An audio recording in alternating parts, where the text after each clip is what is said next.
ಪಕ್ಷಗಳು ಇಂಟರ್ನಲಿ ಸಲಹೆ ಕೊಡುವಂಥ ಸಂಬಂಧವನ್ನು ಹಿಂದೆಯೂ ಇಟ್ಕೊಂಡಿದ್ದಾವೆ. ಆದರೆ ಇದು ಸಲಹೆ ಅಲ್ಲ, ಇದು ಆದೇಶ. ಸಲಹೆ ಕೊಡುವ ಸಂಬಂಧ ಸ್ವಾಭಾವಿಕವಾಗಿ ತನ್ನ ಪಕ್ಷದ ಮುಖ್ಯಮಂತ್ರಿಗೆ ಪಕ್ಷದ ವರಿಷ್ಠರು ಸಲಹೆ ಕೊಡೋದು ಸ್ವಾಭಾವಿಕವಾಗಿರೋ ಕ್ರಿಯೆ.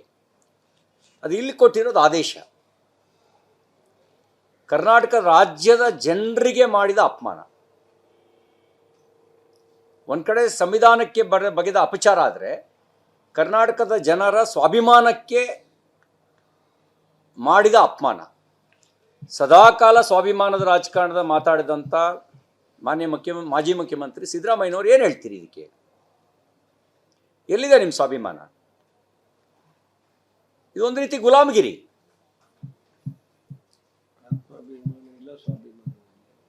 ಇದು ಗುಲಾಮಗಿರಿ. ಇದು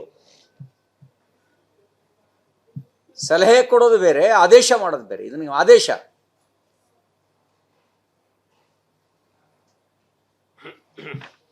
ಯಾವ ಪರಿಸ್ಥಿತಿ ಅಂದರೆ, ಸಾಂವಿಧಾನಿಕ ಹುದ್ದೆಗಳಿಗೂ ಆದೇಶ ಮಾಡಿ ಸಂವಿಧಾನಕ್ಕೆ ಅಪಚಾರವಾಗಿರುವಂಥ ಕೆಲಸವನ್ನು ಕಾಂಗ್ರೆಸ್ ಪಾರ್ಟಿ ಮಾಡಿದೆ. ಈಗಾಗಲೇ ಪ್ರತಿಪಕ್ಷದ ನಾಯಕರು ಮತ್ತು JDSನ ಫ್ಲೋರ್ ಲೀಡರು ಆಗಿರ್ತಕ್ಕಂಥ ಇಬ್ಬರು, ಚೆಲುವಾದಿ ನಾರಾಯಣಸ್ವಾಮಿಯವರು ಮತ್ತು ಭೋಜೇಗೌಡರು ಹೇಳಿರೋ ರೀತಿಯಲ್ಲಿ ಅವರು ಸಾರ್ವಜನಿಕ ಕ್ಷಮೆಯಾಚನೆ ಮಾಡಬೇಕು ಅನ್ನೋ ಆಗ್ರಹವನ್ನು ಮಾಡ್ತಾನೆ.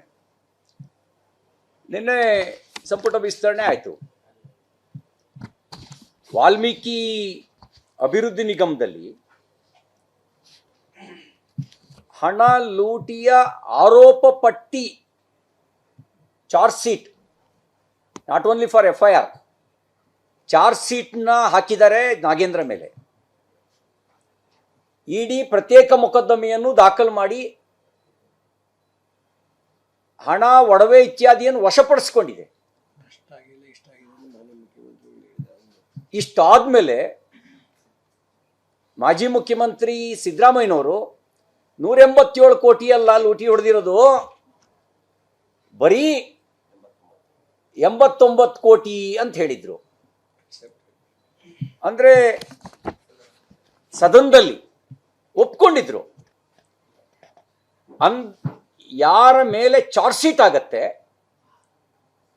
ಅವ್ರನ್ನ ಸಚಿವ ಸಂಪುಟಕ್ಕೆ ತಗೊಳ್ಳೋದ್ರ ಮೂಲಕ ಇಡೀ ಕಾಂಗ್ರೆಸ್ ಪಾರ್ಟಿ ಭ್ರಷ್ಟಾಚಾರಕ್ಕೆ ಸಮರ್ಥನೆ ಕೊಟ್ಟಿದೆ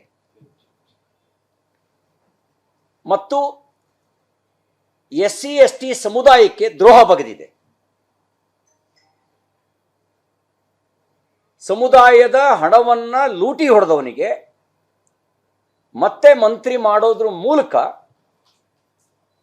ಭ್ರಷ್ಟಾಚಾರವನ್ನು ಸಮರ್ಥಿಸಿರೋದು ಮಾತ್ರ ಅಲ್ಲ, ಭ್ರಷ್ಟಾಚಾರಿಗಳ ಬೆಂಬಲಕ್ಕೆ ನಿಂತಿರೋದು ಮಾತ್ರ ಅಲ್ಲ, ಅದರ ಜೊತೆಗೆ ST ಸಮುದಾಯದ ಹಿತಾಸಕ್ತಿಗೆ ದ್ರೋಹ ಬಗೆಯುವ ಕೆಲಸವನ್ನು ಮಾಡಿದೆ. ನಾವು ಮುಂಚೆನೇ ಆರೋಪ ಮಾಡ್ತಿದ್ವಿ, ವಾಲ್ಮೀಕಿ ಅಭಿವೃದ್ಧಿ ನಿಗಮದ ಹಣ ತೆಲಂಗಾಣ ಚುನಾವಣೆಗೆ ಬಳಕೆಯಾಗಿದೆ. ವಾಲ್ಮೀಕಿ ಅಭಿವೃದ್ಧಿ ನಿಗಮದ ಹಣ ಲೋಕಸಭಾ ಚುನಾವಣೆಗೆ ಬಳಕೆಯಾಗಿದೆ ಅನ್ನುವ ಆರೋಪವನ್ನು ಮಾಡ್ತಾ ಇದ್ವಿ. ಈಗ ಕಾಂಗ್ರೆಸ್ಸು ಭ್ರಷ್ಟಾಚಾರದ ಬರೀ ಆರೋಪ ಅಲ್ಲ, ಚಾರ್ಜ್ ಶೀಟನ್ನು ಹೊಂದಿರತಕ್ಕಂಥ ವ್ಯಕ್ತಿಗೆ ಮತ್ತೆ ಸಚಿವ ಸ್ಥಾನ ಕೊಡೋದ್ರ ಮೂಲಕ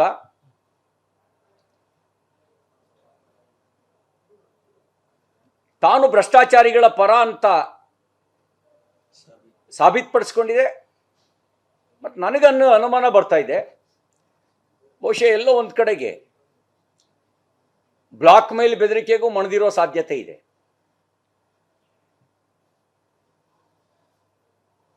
ನಾ ಎಲ್ಲವನ್ನೂ ಹೇಳಿಬಿಡ್ತೀನಿ ಅನ್ನುವಂಥ ಬೆದರಿಕೆ ಹಾಕಿಯೂ ಮಂತ್ರಿ ಸ್ಥಾನ ತೆಗೆದುಕೊಂಡಿರುವಂಥ ಸಾಧ್ಯತೆಗಳು ಇದ್ದಾವೆ.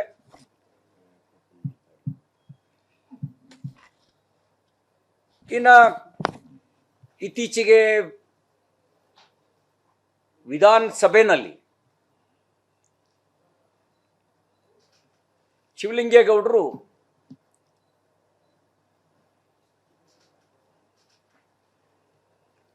ತನ್ನ ಕೊಳಕು ಮಾತುಗಳ ಮೂಲಕನೇ